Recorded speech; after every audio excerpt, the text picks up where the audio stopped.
আজ আরতি মুখার্জির ৮২তম জন্মদিন উপলক্ষে তাঁকে সশ্রদ্ধ প্রণাম জানাই। আরতি মুখোপাধ্যায় বিভিন্ন সময় আলোচনা করেছেন। উত্তম কুমার, কিশোর কুমার তাকে খুব ভালোবাসতেন, কিন্তু তারপরেও মুম্বাইয়ের বাঙালি পরিচালকদের তাকে সাহায্য না করাটা আশ্চর্যের ব্যাপার ছিল। আরতি মুখার্জি জানালেন, তপন সিনহা আমাকে খুব স্নেহ করতেন। উনি নিজে আমাকে নিয়ে গিয়েছিলেন শক্তি সামন্তের কাছে, আলাপ করিয়ে দিয়ে বলেছিলেন আমার আদরের মেয়ে। কিন্তু আমি শক্তি সামন্তের কাছে কোনো দিনও নিজে থেকে গান গাইতে চাইনি। তবে উনি বা ঋষিকেশ মুখার্জি আমাকে খুব স্নেহ করতেন, খোঁজ খবর নিতেন। এমনকি বাপি লাহিড়ির সুরে তখন তোমার ২১ বছর বোধহয়ের মতো হিট গান গাওয়ার পরেও আমি সেভাবে বাপি লাহিড়ির হিন্দি গানেও সুযোগ পেলাম কই। আরতি মুখার্জি বললেন, মনে আছে তখন রাম তেরি গঙ্গা মাইলির প্রস্তুতি চলছে। একদিন রাজ কাপুর আমার সামনেই রবীন্দ্র জৈনকে ডেকে বলেছিলেন, আরতিকে দিয়ে কেন গান গাওয়াচ্ছ না, ও তো খুব সুন্দর গায়। রবীন্দ্র জৈন বলেছিলেন, কি করে গাওয়াবো, আপনি তো আগেই সব গানের জন্য লতাজিকে প্রমিস করে দিয়েছেন। আসলে আমার মনে হয় তখন সবাই চাইতো লতাজিকে সন্তুষ্ট রাখতে। উনি অসন্তুষ্ট হতে পারেন এই ভয়ে খুব কম সুরকারী অন্য শিল্পীদের দিয়ে গান গাওয়ানোর সাহস দেখাতে পারতেন। তিনি জানালেন, শুধু হিন্দি গান নয়, সলিল চৌধুরী এবং রাহুল দেব বর্মনের সুরে আমার একটাও বেসিক বাংলা গানের রেকর্ড নেই। এই আফসোস আমার জীবনে যাবে। HMV তত্ত্ব দেখলে জানা যায় সবথেকে বেশি সংখ্যক হিট গানের রেকর্ড এই আরতি মুখার্জির। অথচ সেই সময়ের দুজন দিকপাল সুরকারের সুরে তার কোনো বেসিক গান গাওয়া হলো না।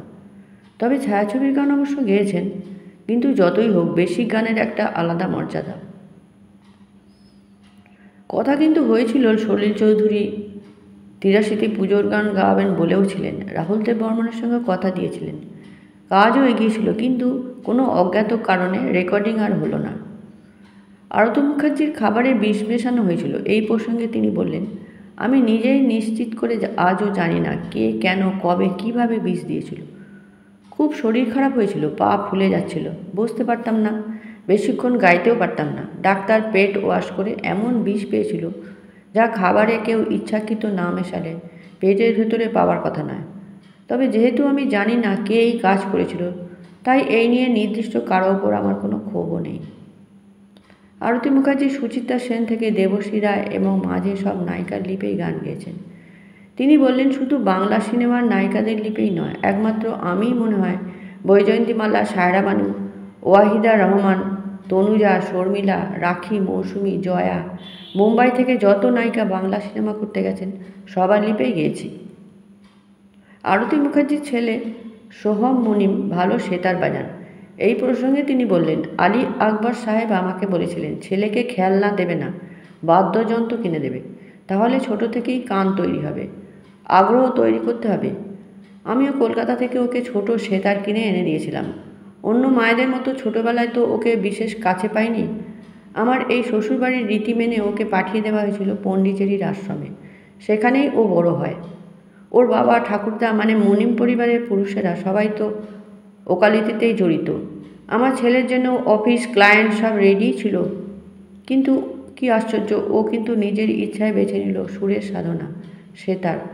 আজকাল তো আমার সঙ্গে কিছু ফিউশন কাজ করার কথাও বলছে।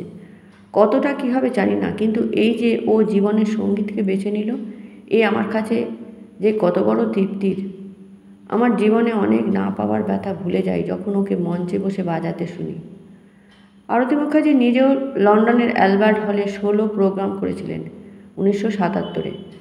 তিনি বললেন, সে এক অভিজ্ঞতা। তখনও পর্যন্ত খুব বেশি ভারতীয় শিল্পী ওখানে অনুষ্ঠান করেননি।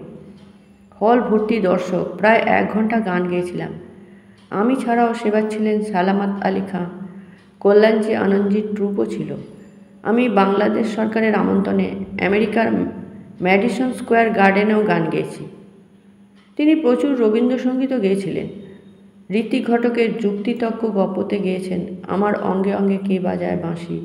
নিশীথে ছবিতে ছিল যখন এসেছিলেম অন্ধকারে এবং হৃদয়ের একুল উকুল দুকুল ভেসে যায়। তাছাড়া হিন্দিতে রবীন্দ্রসঙ্গীত রেকর্ড প্রথম তিনিই করেছিলেন। তিনি বাংলা, হিন্দি, উড়িয়া, মারাঠি, গুজরাটি সহ যত ভাষায় গান গেয়েছেন, যত জনপ্রিয়তা পেয়েছেন, সেই তুলনায় ভারত সরকার তাকে তেমন কোনো উপযুক্ত সম্মান দেন। আজকাল তো অনেকেই পদ্ম পুরস্কার পাচ্ছেন, কিন্তু তাকে দেওয়া হয়নি। সেই প্রসঙ্গে তিনি বলেন, আমি গান ভালোবেসে গেয়েছি, শ্রোতারাও আমার গান ভালোবেসেছে। আজও তারা ভালোবেসে আমার গান শোনে। এর থেকে বড় পুরস্কার তো আর হয় না। আমি ওসব নিয়ে ভাবি না। আজও গান গাই, যতদিন বেঁচে থাকবো গান নিয়েই থাকতে চাই, গাইতে চাই। সরকারি পুরস্কারের জন্য আমার নাম তো আর আমি নিজে রেকমেন্ড করব না, সেটা রাজ্য থেকে বোধহয় করতে হয়। বললেন, এই তো বেশ আছি, সবাই এখনও আমাকে মনে রেখেছে, এটাই অনেক। ধন্যবাদ।